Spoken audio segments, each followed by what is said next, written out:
You have to close the left door first. Okay.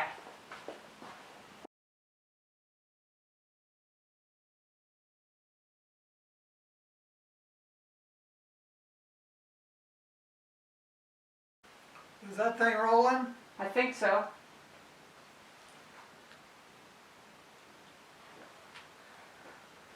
Okay, we're rolling. What does red mean? It's recording. Okay, so Forrest, you're going to look into this little corner.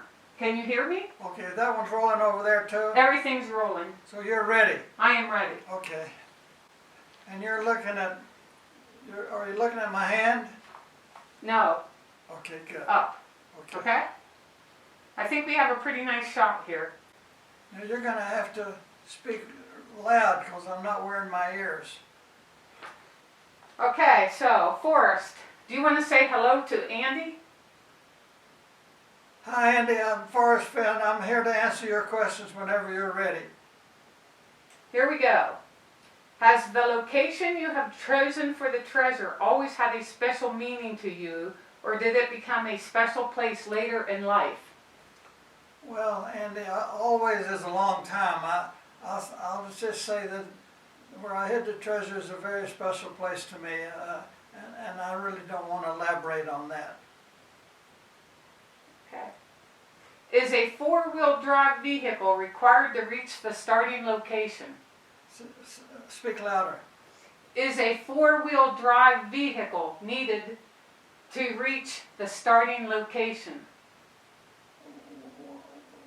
Is a four-wheel drive needed to get to the location? Well, I don't need a four-wheel drive to get out of my garage, but I really don't want to answer a question like that because it gives too many hints or clues.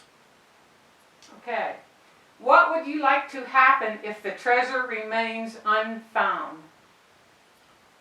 Well, Andy,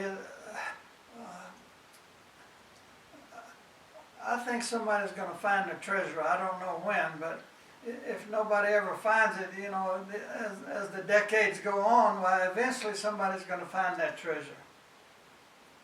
Are you inspired by the community that your treasure hunt has created? Well, inspired is not the right word. I feel very good, and I'm very pleased with the number of people that have gone into the Rocky Mountains looking for the treasure.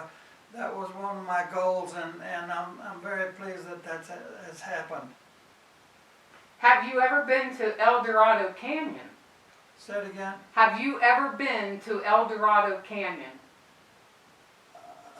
Now, Andy, you know I'm not going to answer a question like that. Are there any signs of civilization or man-made objects in the area where the chest is hidden?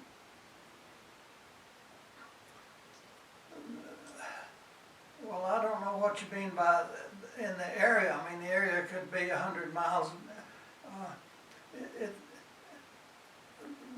The place where that treasure chest is hidden is in an isolated area. Okay. Can the sun shine on the treasures? Let me think about that. It's in an isolated area.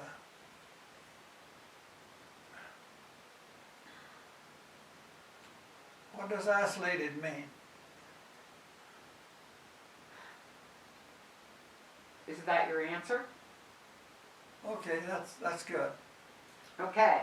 Can the sun shine on the treasure's location for the majority of the day? Say it again. Can the sun shine on the treasure's location for the majority of the day?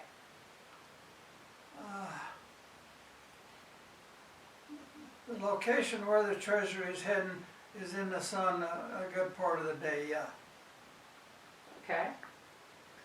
What inspires you to keep the treasure hidden after all these years?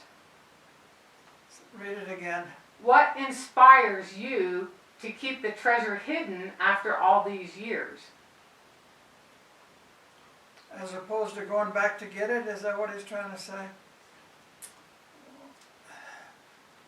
Read me the question again. What inspires you to keep the treasure hidden after all these years? Well, when I hid the treasure, I had no intention of going back and getting it. I mean, it's where I left it, and it's going to be there for a long time or until somebody finds it. I hope somebody finds it. Have you checked on it lately? I have not checked on it lately, no. When was the last time you checked on it? What? When was the last time you checked on it? This is my question. The last time I checked on the treasure's location is when I hid it there. I've never been back to that spot. Is the chest hidden in a very isolated location? Well, I just answered that. Exactly, yes. Do you want to expound? The treasure is hidden where a person would not normally go. I guess you could call that an isolated location, yeah. Did you hide it in Colorado? Now, Andy, I know that you're searching in Colorado, and if you think I'm going to put an X on a map, you're wrong. But I will say that it's in Colorado or Wyoming or New Mexico or Montana, one of the four. That completes their questions. Is there anything you want to add for the people? So this is going to air in Australia. These people are new to your treasure hunt. So think about how you would want to talk to people who are hearing about this for the very first time. Do you have anything that you would like to add for those people? Well, you know, we've had at least a few people from Australia come to the Rocky Mountains looking for the treasure. I can think of about 4 or 5 just offhand, and I'm glad that the Aussies are interested in the treasure. I think it's a great thing for them to do, and I invite everybody in Australia to come to the United States, go to the Rocky Mountains, and look for the treasure, and I hope they will.